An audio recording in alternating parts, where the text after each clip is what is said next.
దేవుడు నిజంగా ఒక మనిషిని వర్ధిల్లింపచేస్తే ఆ వర్ధిల్లడం అనేది దేంతో ప్రారంభమవుతుందంటే ఆత్మలో వర్ధిల్లుటతో ప్రారంభమై ఆ తర్వాత జీవితంలో అన్ని విభాగాలలో మనము వర్ధిల్లడానికి దేవుడు సహాయం చేస్తాడు. ఈ మధ్యాహ్న కాల సమయంలో దేవుని సన్నిధిలో మనం ఒక ఆశ కలిగి ఉండాలి. ఆశ ఏంటంటే, ప్రభువా నేను వర్ధిల్లాలి, లార్డ్ ఐ వాంట్ ఇంక్రీజ్, నేను నా జీవితంలో ఉన్నతమైన అనుభవాలను చూడాలని ఆశిస్తున్నాను. అయితే వర్ధిల్లడం మొదట ఆత్మలో వర్ధిల్లడంతో ప్రారంభం కావాలని కోరుకుంటున్నాను. ఒకవేళ శారీరకంగా మొదట వర్ధిల్లితే ఏమవుతుందండి అంటే, శారీరకంగా వర్ధిల్లడం ప్రతి ఒక్కరికి కావాలి. ఎందుకంటే లోకంలో బ్రతుకుతున్నాం కాబట్టి ఈ లోకపరంగా శారీరకంగా ఫిజికల్గా మనం బ్లెస్ అవ్వాలని కోరుకుంటాం. కానీ చాలాసార్లు ఆత్మలో వర్ధిల్లకుండా శరీరంలో మాత్రమే, లేకపోతే ఓన్లీ మెటీరియలిస్టిక్గా మాత్రమే మనం బ్లెస్ అయితే ఒక ప్రమాదం ఉంటుంది. ఆ ప్రమాదం ఏంటంటే, ఈ మెటీరియలిస్టిక్ బ్లెస్సింగ్స్తో, ఈ ఫిజికల్ ప్రాస్పెరిటీతో దేవుణ్ణి మర్చిపోయే ప్రమాదం ఉంటుంది. లోకంలో ఇదొక ప్రయాణం లాంటిది. We are just travelling through the world. ఈ ప్రపంచం గుండా మనం కేవలం ప్రయాణం చేసి వెళ్తున్నాము. సో ఈ లోకంలో వచ్చే ఫిజికల్ ప్రాస్పెరిటీ ఒకవేళ స్పిరిచువల్ ప్రాస్పెరిటీతో కనుక జత చేయబడకపోతే, ఆత్మలో వర్ధిల్లకుండా కేవలం శరీరంలో లేకపోతే భౌతిక పరంగా మాత్రమే మనం వర్ధిల్లుతూ ఉంటే ఏం ప్రమాదం జరుగుతుందంటే, ఈ భౌతిక పరమైన ఆశీర్వాదాలను చూసుకుంటూ వాటిలో ఆనందిస్తూ వాటితో సంతృప్తి చెందుతూ ఇక అవే జీవితం అని, అవే నిత్యత్వం అని వాటితోనే ముడిపడిపోయి లోతు భార్యలాగా too much attachment to earthly possessions, ఈ లోక సంబంధమైన అంశాలకు ఎక్కువగా మనం అటాచ్ అయిపోయి దేవునికి దూరం అయ్యే ఒక ప్రమాదం ఉంది.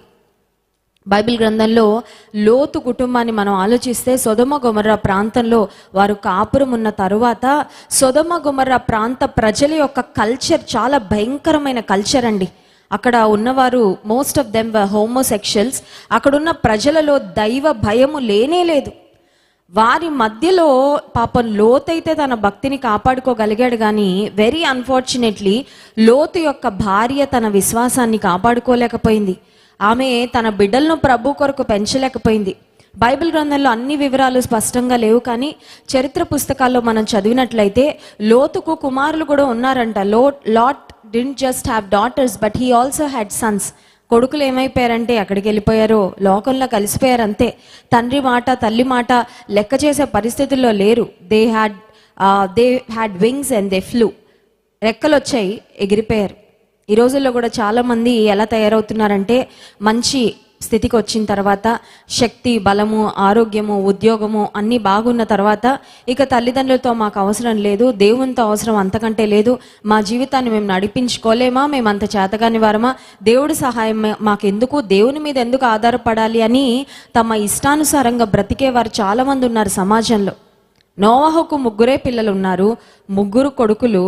ఎంత గొప్పగా నోవహు తన భార్య వారి బిడ్డలను పెంచారంటే, 3 కుమారులు నోవహుకు దేవుని ప్రణాళిక నెరవేర్చడంలో సహకరించడం మాత్రమే కాదు, కానీ అందరూ కలిసి తన తండ్రికి వినపడిన దేవుని స్వరము, తన తండ్రికి ఇవ్వబడిన దేవుని ప్రత్యక్షతకు లోబడి అందరూ కలిసి ఓడలోకి ప్రవేశించారంట.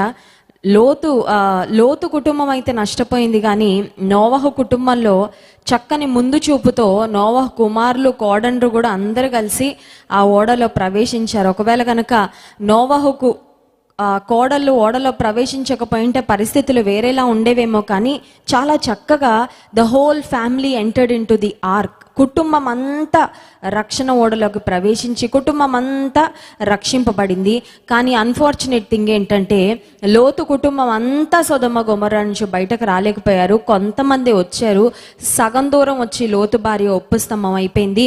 బయటకు వచ్చిన లోతు కుమార్తెలు అక్రమ జీవితానికి, మరి అక్రమ జీవితాలు బ్రతికి అక్రమ సంతానానికి జన్మనిచ్చి శాపగ్రస్తులైన పిల్లలను వారు కన్నారు అని వాక్యంలో మనం గమనిస్తున్నాం. లోతు కుటుంబం ఇలా అయిపోవడానికి, నోహ కుటుంబం అలా ఉండడానికి కారణం ఏంటి అని ఆలోచిస్తే, లోతు ఏ ప్రాంతంలో ఏ ప్రజల మధ్యలో కాపురం ఉన్నారో వారి ఇన్ఫ్లుయెన్స్ చాలా ఎక్కువగా లోతు కుటుంబం మీద పడింది అని మనం గుర్తించాలి. కొన్నిసార్లు మనం అనుకుంటాం, నాలో భక్తి ఉందండి, విశ్వాసం ఉందండి, నేను ఎంత పాపుల మధ్యలో ఉన్నా, ఎంత భయంకరమైన వారితో బాగా క్లోజ్గా మూవ్ అయినా వారి యొక్క ఇన్ఫ్లుయెన్స్, వారి ప్రభావం నా మీద పడకుండా చూసుకోగలను అని అనుకుంటాం. కానీ కొన్నిసార్లు దేవుని వాక్యంలో దుష్టుల ఆలోచన చొప్పున నడువక, పాపుల మార్గమున నిలువక, అపహాసకులు కూర్చుండు చోటను కూర్చుండక అని అంత స్పష్టంగా దేవుడు ఎందుకు వ్రాయించారంటే, నువ్వు అపహాసకులతో సాంగత్యం చేస్తే, పాపుల మార్గాన నిలిస్తే, నడిస్తే వారి వలె తయారవుతావని దేవునికి ముందే తెలుసు. కాబట్టి ప్రత్యేకింపబడిన వారిగా బ్రతకండి అని దేవుడు ఎప్పుడో తన వాక్యంలో వ్రాయించారు.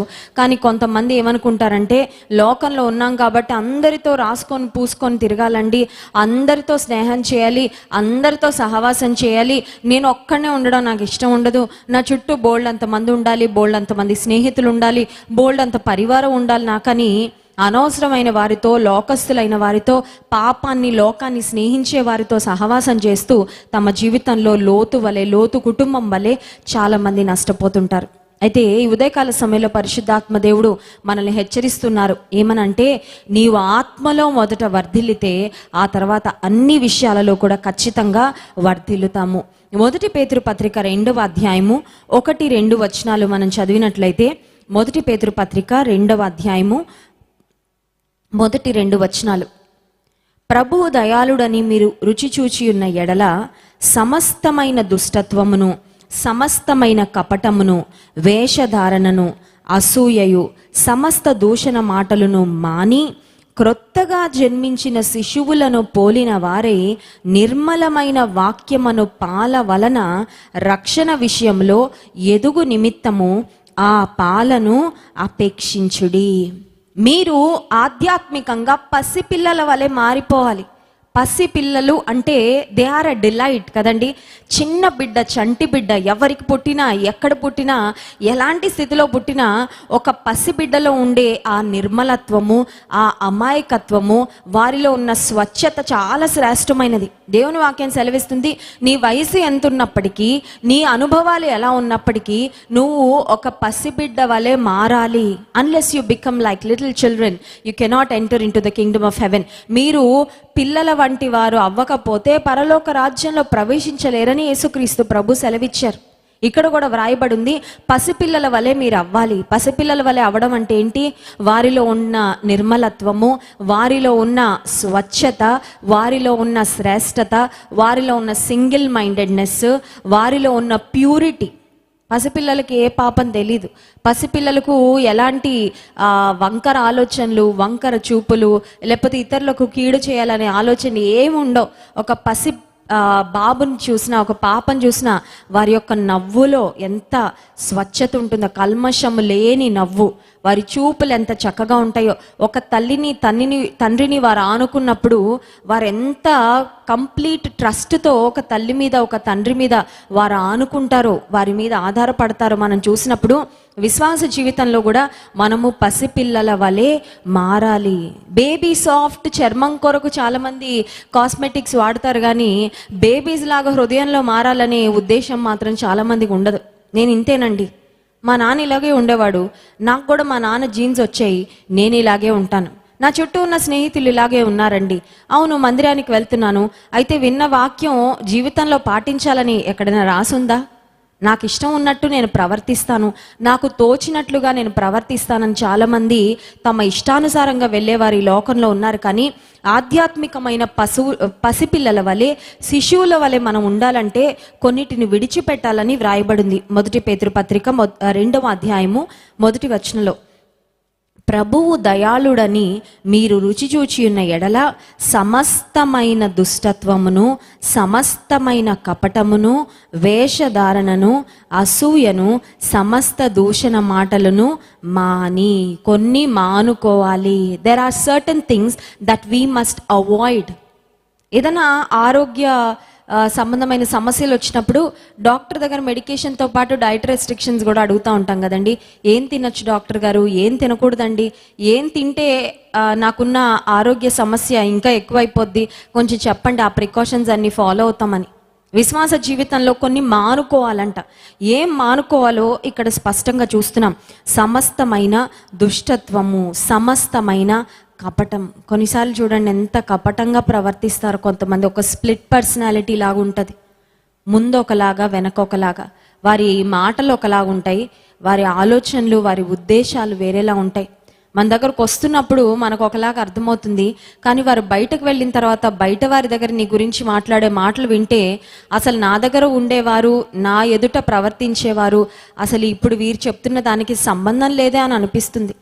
నువ్వు ఆధ్యాత్మికమైన పసిబిడ్డగా మారుతున్నావు అనడానికి ఒక సాదృశ్యం ఏంటంటే నీలో కపటము ఉండకూడదు. ఆ తర్వాత వ్రాయబడిన మాట వేషధారణ.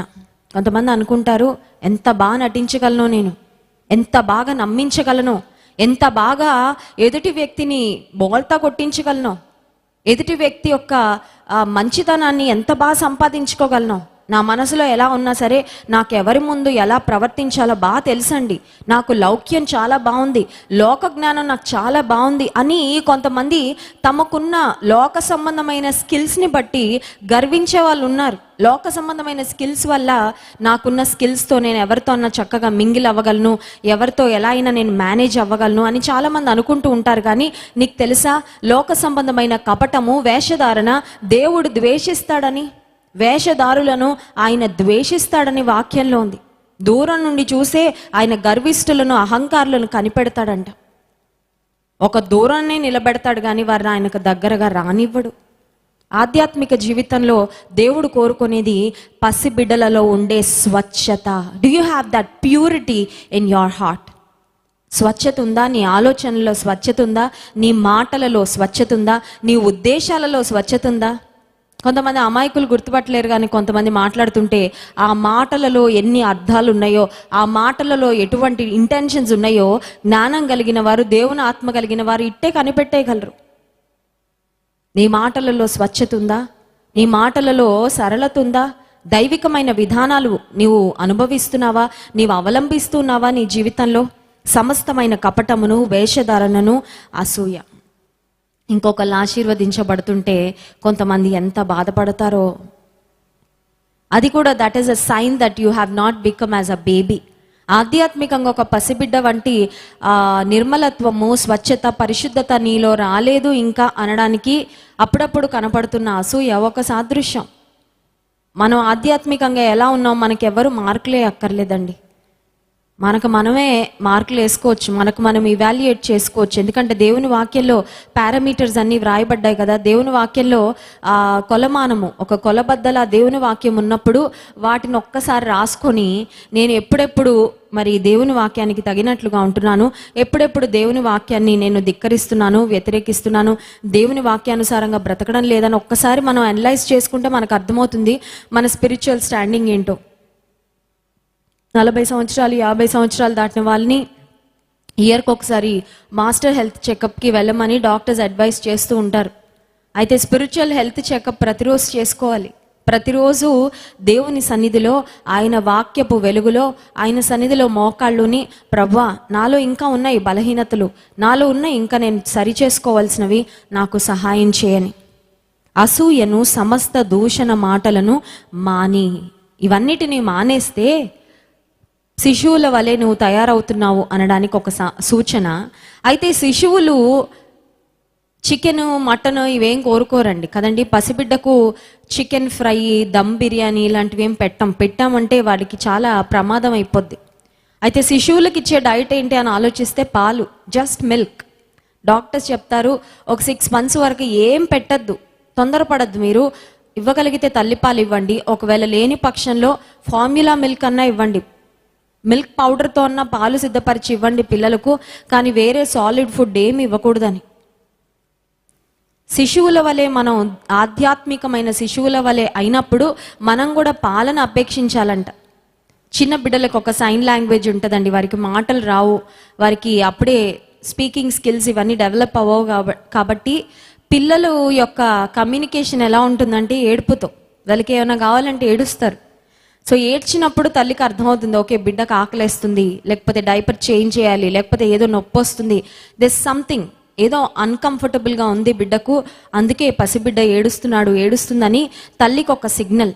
సో విశ్వాస జీవితంలో నువ్వు ఎదుగుతున్నావు అనడానికి, నీలో డైజెస్టివ్ సిస్టమ్ బాగా పనిచేస్తుంది అనడానికి, చంటి బిడ్డ ఎలా పాలను అపేక్షిస్తుందో పాలు తాగాలని ఎలా అడుగుతుందో, పాలు ఇవ్వగానే ఎలా చక్కగా ఆసక్తిగా బాటిల్ అంతా కంప్లీట్ చేసేస్తుందో, విశ్వాస జీవితంలో కూడా వాక్యమను పాల వలన అనే మాట ఉందండి 3వ వచనంలో. 1 పేతురు పత్రిక 2వ అధ్యాయము 3వ వచనం, వాక్యమను పాల వలన రక్షణ విషయంలో ఎదుగు నిమిత్తము ఆ పాలను అపేక్షించుడి. వాక్యమను పాలు. ఈ రోజుల్లో కూడా మనకి మిల్క్ ప్యాకెట్స్ ఉన్నాయి. పాలు కొంతమంది వాళ్ళ ఇంటి దగ్గర తీసి మనకు ఇస్తూ ఉంటారు మిల్క్. కానీ ఆ పాలు స్వచ్ఛంగా లేకపోతే ఇబ్బందే. పోషక పదార్థాలు సరిగ్గా అందవు, కాల్షియం సరిగ్గా అందదు. ఒకవేళ ఆ పాలల్లో కల్తీ అయిపోయింది అనుకోండి, ప్రమాదం. ఆ పాలలో పొరపాటున ఒక విషం చుక్క పడిందంటే ఇంకా ప్రమాదం. పాలే కదా, తెల్లగానే కనబడుతున్నాయి కదా, కొంచెం కల్తీగా ఉంటే ఏంటి, కొంచెం వాటర్ ఎక్కువ కలిపితే ఏంటి, కొంచెం ఏదో విషం పడితే ఏంటి, తాగేద్దాంలే పర్వాలేదు, పాలు ఆరోగ్యానికి మంచిదని ఏదో ఒక డైట్ తీసుకుంటే ప్రమాదం. విశ్వాస జీవితంలో కూడా కొంతమంది ఏదో ఒక వాక్యం అండి వినాలి, వాక్యం వినడమే కదా కావాల్సింది. కొంతమంది ఈ రకమైన ఏమంటారంటే అమాయకత్వంలో ఉంటారు. ఏ వాక్యం వింటే ఏంటండి, ఏ పాస్టర్ గారు చెప్తే ఏంటండి, అందరూ అదే బైబిల్లోంచి కదా చెప్పేది, అందరూ అదే వాక్యం కదా చెప్పేదంటే అఫ్ కోర్స్ అందరూ అదే వాక్యాన్ని బోధిస్తూ ఉండొచ్చు, కానీ వారు ఫాలో అయ్యే డాక్టరీని ఏంటి, వారు పాటించే వాక్య నియమాలండి. కొంతమంది వాక్యాన్ని తమకు అనుగుణంగా మలచి చెప్పే వాళ్ళు చాలామంది ఉంటారు. కొంతమంది వాక్యాన్ని సరిగా విభజించలేని వారు ఉంటారు. కొంతమంది వాక్యాన్ని వక్రీకరించి చెప్పేవారు ఉంటారు. కొంతమంది వాక్యానికి లేనివి కలిపి చెప్తారు, ఉన్నవి తీసేసి చెప్తారు. వాక్యమును పాలను అపేక్షించుచు రక్షణ విషయంలో ఎదగాలి అని వ్రాయబడిన మాట చాలా ప్రాముఖ్యమైనది. మన జీవితంలో కూడా ఎటువంటి వాక్యాన్ని వింటున్నాము, స్వచ్ఛమైన వాక్యాన్ని వింటున్నామా, వాక్యాన్ని సరిగ్గా విభజించే దైవజనుల నుండి దేవుని వాక్యాన్ని వింటున్నావా, లేకపోతే ఏదో ఒక చర్చలేండి. చూడండి, ఇంతకు ముందు వరకు లాక్డౌన్ వచ్చే వరకు చాలామంది దగ్గర వినపడే ఒక మాట ఏంటంటే, మా ఇంటి ప్రక్కనే ఉందని ఈ చర్చికి వెళ్తున్నామండి అని. Don't go to the church which is closest to your house, but go to the church which is closest to God's heart. ఇంటికి దగ్గరుందని చర్చికి వెళ్ళొద్దు, నువ్వు దేవుని మనసును కలిగిన సంఘానికి వెళ్ళు, స్వచ్ఛమైన వాక్యాన్ని అందిస్తున్న సంఘానికి వెళ్ళు, సువార్త సేవలో పాలిభాగస్తులుగా ఉన్న సంఘానికి వెళ్ళు, ఆత్మల భారం కలిగిన సంఘానికి వెళ్ళు, నీ పట్ల ఒక దైవికమైన ప్రేమను శ్రద్ధను చూపించే సంఘానికి వెళ్ళు, నీ కొరకు ప్రార్థించే సంఘానికి వెళ్ళు. కానీ ఏదో ఇంటి పక్కన ఉంది కాబట్టి వెళ్ళిపోతున్నానండి, ఇక ఏ అవకాశం లేదు కాబట్టి ఏదో ఒకటని వెళ్ళిపోయానండి. నాకు ఎప్పుడైతే మా బాస్ పిలిచి మీకు టికెట్స్ పంపిస్తాము యుఎస్ వెళ్ళాలని చెప్పారు, నేను ఏ సిటీకి వెళ్తున్నానో నాకు మా బాస్ నా లొకేషన్ చెప్పగానే వెంటనే మోకాళ్ళు వేసి ప్రార్థన చేసి, ప్రభా నేను వెళ్ళే పట్టణంలో మా బంధువులు ఎవరు లేరు. అఫ్ కోర్స్ మా బంధువులు కొంతమంది యుఎస్లో ఉన్నారు అప్పటికే, కానీ నేను వెళ్ళే స్టేట్లో ఎవరు లేరు నాకు. సో నేను ఒక కొత్త ప్రాంతానికి వెళ్ళబోతున్నాను. నాకు తెలిసి మా ఆఫీస్లో నాకంటే ముందు వెళ్ళిన వారు ఎవరు కూడా క్రిస్టియన్స్ కాదు. సో నేను అక్కడ ఎలాంటి చర్చికి వెళ్ళాలి, ఒక వాక్యానుసారమైన సంఘానికి నన్ను నడిపించయ్యా, ఒక చక్కని వాక్యానుసారమైన మందిరానికి నన్ను నడిపించని ప్రార్థన చేసుకొని గూగుల్లో వెతకడం ప్రారంభించానండి. నేను వెళ్ళబోయే సిటీలో అక్కడ దగ్గరలో ఉన్న సంఘాలు ఏంటి, ఆ సంఘాలు వేటిని నమ్ముతారు, వాళ్ళ యొక్క టీచింగ్ ఏంటి, వాళ్ళ యొక్క యాక్టివిటీస్ ఏంటి, వాళ్ళ వెబ్సైట్స్కి వెళ్ళి అన్నిటినీ స్టడీ చేసి ఫైనలీ ఒక చర్చ్ను నేను చూస్ చేసుకోవడం జరిగింది ప్రార్థనాపూర్వకంగా. ఈ సంఘానికి వెళ్తే నేను ఇండియాలో ఎటువంటి టీచింగ్ నేను వింటూ ఉండేదానో, ఎటువంటి వాక్యంలో పెరిగానో అటువంటి వాక్యాన్నే ఆ సంఘంలో కూడా బోధిస్తారు అని. అక్కడికి వెళ్ళిన తర్వాత నేను ఖచ్చితంగా చెప్పగలను, నేను దేవునిలో చాలా ఎదిగాను. అక్కడ సర్వీస్ 1 గంటే ఉంటుందంటే ఎగ్జాక్ట్గా 1 అవర్. పాస్టర్ గారు ఎగ్జాక్ట్గా 1/2 అవర్లో ముగించేస్తారు అంతే. ఒక్కొక్కసారి 25 మినిట్స్కి అయిపోద్ది. వర్షిప్, తర్వాత prayer, offerings, meet and greet, message మొత్తం కలిపి 1 అవర్లో అయిపోద్ది సర్వీస్. కానీ ఆ చెప్పబడే 1/2 అవర్ వాక్యం కూడా ఆత్మను ఎంతో బలపరుస్తూ ఉండేది, అప్లిఫ్ట్ చేయబడుతూ ఉండేదాన్ని. ఒక్కొక్కసారి నేను వెళ్ళి ఏ పరిస్థితిలో కూర్చునేదాన్నో ఆ పరిస్థితికి దేవుడు సూటిగా మాట్లాడుతూ ఉండేవాడు. ఎంతో సంతృప్తిని, ఆనందాన్ని పొందుకుంటూ ఉండేదాన్ని. ఎందుకు ఈ మాటలు చెప్తున్నానంటే, వాక్యమను పాలను అపేక్షించాలి. నీలో వాక్యమను పాలను అపేక్షించే ఆసక్తి ఉందా?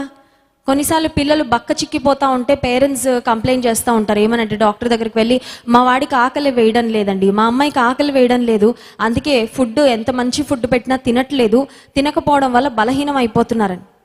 నువ్వు స్పిరిచువల్గా కొన్నిసార్లు వీక్ అయిపోవడానికి, ఒక స్కెలిటన్లా తయారైపోవడానికి కారణం ఏంటంటే వాక్యం అనే పాలను అపేక్షించట్లేదు, వాక్యం అనే పాలను స్వీకరించట్లేదు. You are not taking proper spiritual diet. మంచి ఆహారాన్ని తీసుకోవట్లేదు, పౌష్టికమైన ఆహారాన్ని తీసుకోవట్లేదు, నిన్ను బలపరిచే వాక్యాన్ని నువ్వు తీసుకోవట్లేదు. అందుకే నువ్వు ఆత్మలో బలహీనమైపోతున్నావు. చాలామంది చెప్తున్న సాక్ష్యం ఏంటంటే అండి, దేవుని నా మహిమార్థమై ఈ మాట చెప్తున్నాను. లాక్డౌన్ ముందు వరకు కూడా మరి ఈ పరిచర్యలో క్రైస్ట్ వర్షిప్ సెంటర్ ద్వారా, జాన్ వెస్లీ ఇంటర్నేషనల్ మినిస్ట్రీస్ ద్వారా ఇంత స్వచ్ఛమైన వాక్యం అందించబడుతుందని మాకు తెలియదండి. ఇంతకాలం మేము వేస్ట్ చేసాము, ఇంతకాలం ఇంత శ్రేష్టమైన వాక్యాన్ని వినలేకపోయామని మేము చాలా బాధపడుతున్నాం. We're happy now that we're growing in the Lord. వాక్యంలో మేము ఎదుగుతున్నాం, వాక్యంలో బలపడుతున్నాం, వాక్యంలో ఇన్ని లోతైన సత్యాలు మర్మాలు ఉన్నాయా అని దైవజనులు వాక్యం అందిస్తూ ఉండగా తెలుసుకుంటున్నామని అనేక మంది సాక్ష్యాలు చెప్తున్నప్పుడు ప్రభువుని ఎంతో స్తుతిస్తున్నాం. ఎందుకు ఈ మాట చెప్తున్నానంటే, వాక్యమను పాలను అపేక్షించాలంట. నీలో ఆకలి ఉందా? ఒకవేళ ఆకలి అవ్వకపోతే డాక్టర్స్ అంటారు మేబీ బేబీ బాడీలో వామ్స్ ఉన్నాయేమో, ఏదన్నా నులి పురుగులు ఉన్నాయేమో, లేకపోతే కడుపులో ఆ డైజెషన్ సరిగ్గా జరగట్లేదేమో అని డైజెస్టివ్ ఎంజైమ్స్ ఉన్న సిరప్స్ ఇస్తూ ఉంటారు. అంటే బాగా అన్నం అరగడానికి, తిన్నది అరిగి తర్వాత వెంటనే ఆకలి వేయడానికి. ఆధ్యాత్మిక జీవితంలో ఇందాక మనం చూసాం కదండి, 1 పేతురు పత్రిక 2వ అధ్యాయము మొదటి 2 వచనాల్లో ఏ ఉండకూడదా ఉంటే వాక్యం అనే పాలన అపేక్షించాలనే ఆశ ఉండదు. ఎప్పుడైతే మనలో దుష్టత్వము, కపటము, వేషధారణ, అసూయ, దూషణ మాటలు ఇవి ఉంటాయో, ఇవన్నీ కడుపు నింపేసి వాక్యం అనే పాలన అపేక్షించాలనే ఆశ ఉండదు. Because your heart is already full. హృదయంలో ఎంత పడుతుందో అంతే పడుతుంది. లోకం అంతా నిండిపోతే, పాపం అంతా నిండిపోతే, ద్వేషము, తర్వాత దుష్టత్వము, అసూయ ఇవన్నీ నిండిపోతే దేవుని వాక్యం అనే పాలను అపేక్షించాలనే ఆకలి ఎక్కడుంటుందండి? తృష్ణ ఎక్కడుంటుంది? Because you are already filled. నువ్వు ఆల్రెడీ ఇక్కడ వరకు నిండిపోయి ఉన్నావు. ఒక గ్లాస్ను ఆల్రెడీ ఒక అన్టైడీ లిక్విడ్తో నింపేసాము, మురికి లిక్విడ్తో నింపేసాము. శుద్ధమైన నీరు పోయాలనుకుంటున్న చోటు ఉండదు. శుద్ధమైన నీరును ఆల్రెడీ నిండున్న పాత్రలో పోస్తున్నా ఆ లోపల ఉన్న మురికి నీరు కొంచెం కొంచెం బయటకు వస్తుంది, కానీ ఈ శుద్ధమైన నీరు కంప్లీట్గా లోపలికి వెళ్ళదు. మరి ఏం చేయాలి అప్పుడు అంటే, ముందు అశుభ్రమైన నీరు ఏదుందో దాన్ని ఎంటీ చేసేసి దాన్ని బయట పారవేసి ఆ ఖాళీ పాత్రను పెట్టి నీరు పోసుకొని మనం తాగడానికి, వాడుకోవడానికి ఉపయోగపడుతుంది. నీ హృదయంలో కూడా లోకం ఆల్రెడీ నిండిపోయింటే, లోక సంబంధమైన విషయాలు నిండిపోయింటే, లోక జ్ఞానము నిండిపోయింటే, లోక సంబంధమైన వేషధారణ, దుష్టత్వము, అసూయ, కలహాలు, మత్సరాలు ఇవన్నీ నిండిపోయింటే ఇక దేవుని వాక్యానికి చోటెక్కడ? దేవుని వాక్యానికి ఆశపడి అపేక్షించే పరిస్థితులు ఎక్కడ ఉంటాయి? ఉండవు. ఈ మధ్యాహ్న కాల సమయంలో దేవుడు కోరుకుంటున్నాడు ఏమనంటే, ఆధ్యాత్మికమైన పసిబిడ్డల వలె నీవు నేను మారాలని. ఒక సూటి ప్రశ్న మిమ్మల్ని అడుగుతాను. ఒకవేళ ఈ రోజు దేవుని రాకడొస్తే పరలోక రాజ్యంలో నేను ప్రవేశించగలను అనే కాన్ఫిడెన్స్ మీకుందా? నేను ప్రవేశిస్తానండి ఖచ్చితంగా. దేవుని రాజ్యంలోకి తప్ప నేను ఇంకెక్కడికి వెళ్ళను, నాకు ఆ గ్యారంటీ ఉంది, నాకు ఆ కాన్ఫిడెన్స్ ఉందని నువ్వు చెప్పగలవా?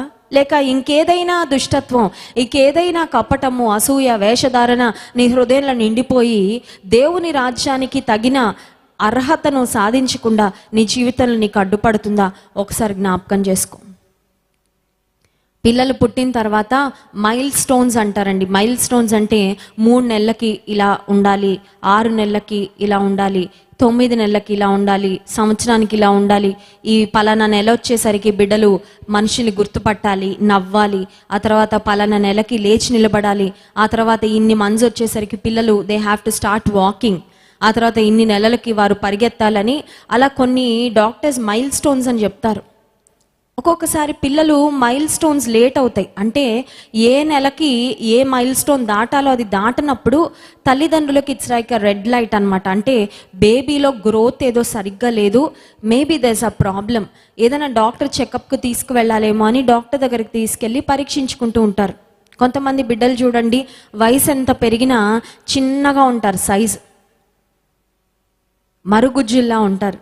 కొంతమంది స్పిరిచువల్ డ్వాఫిజంలో ఉంటారు. మందిరానికి ఎప్పటి నుంచో వస్తుంటారు, శక్తి కలిగిన వాక్యాన్ని ఎన్ని ఏళ్ల నుంచో వింటుంటారు, కానీ ఆధ్యాత్మికంగా మాత్రం వారి జీవితంలో ఎదుగుదల ఉండదు. కారణం ఏంటంటే లోక సంబంధమైన విషయాలన్నీ వారి జీవితంలో ఉండిపోయాయి, వారి జీవితంలో స్థిర నివాసాన్ని ఏర్పరచుకున్నాయి, కాబట్టే వారు ఎదగలేకపోతున్నారు. ఒక్క వచనాన్ని మనం చదువుకొని ముగించుకుందాం. 1 కొరింథీ పత్రిక 13వ అధ్యాయము 11వ వచనంలో అపోస్తలుడైన పౌలు ప్రేమను గూర్చి వ్రాస్తూ ఆఖరుగా ఒక మాట వ్రాసారు. చూడండి, 1 కొరింథీ పత్రిక 13వ అధ్యాయము 11వ వచనం. నేను పిల్లవాడనై ఉన్నప్పుడు పిల్లవాని వలె మాటలాడి తిని, పిల్లవాని వలె తలచి తిని, పిల్లవాని వలె యోచించి తిని, ఇప్పుడు పెద్దవాడనై పిల్లవాని చేష్టలు మాని తిని. పెద్దోళ్ళు అయిన తర్వాత చిన్నపిల్లల్లా నత్తిగా, చిన్నపిల్లల్లా గారాభంగా మాట్లాడుతుంటే చాలా ఇరిటేటింగ్ ఉంటుంది కదండి.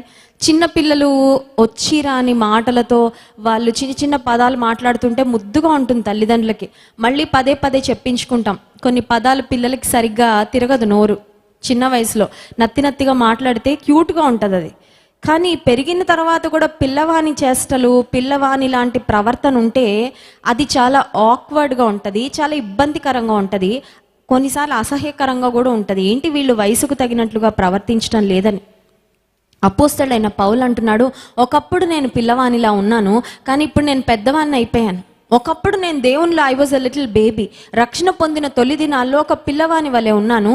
అప్పుడు నా ఆలోచన విధానం వేరు, నా మాటలు వేరు, నా ప్రవర్తన వేరు. కానీ ఇప్పుడు నేను పెద్దవాడిని అయ్యాను, ఇప్పుడు పిల్లవాని చేష్టలు మానాను.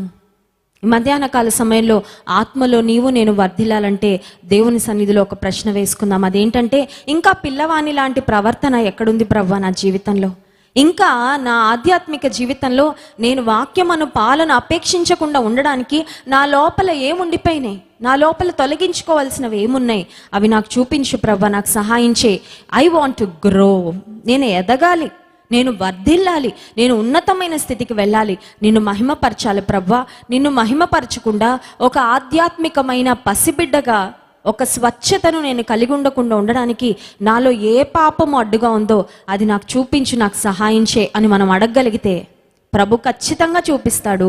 చూపించిన దానిని మనం విడిచిపెట్టగలిగితే ఆధ్యాత్మిక జీవితంలో ఒక మంచి ఉన్నతమైన శ్రేష్టమైన అనుభవాలకు దేవుడిని నడిపిస్తాడు. అట్టి కృప దేవుడు మనందరికీ అనుగ్రహించును గాక. ఆమేన్. చిన్న ప్రార్థన చేసుకుందాం. పరిశుద్ధ ప్రేమ కలిగిన తండ్రి, నీకు స్తోత్రాలు. మధ్యాహ్న కాల సమయంలో నీ వాక్యము ద్వారా మాతో మాట్లాడినందుకు వందనాలయ్యా.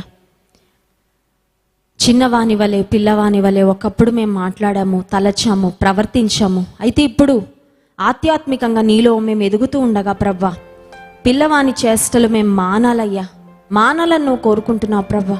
ఇంకా ఏ విషయాల్లో మేము పరిపక్వత చెందలేకపోతున్నామో, ఇంకా ఏ విషయాలు మేము ఎదగలేకపోతున్నామో మాకు తెలియపరచండి. మా లోపాలు మాకు చూపించండి.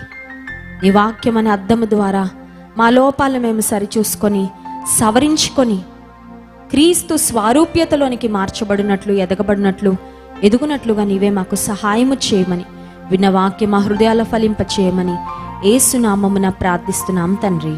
ఆమేన్.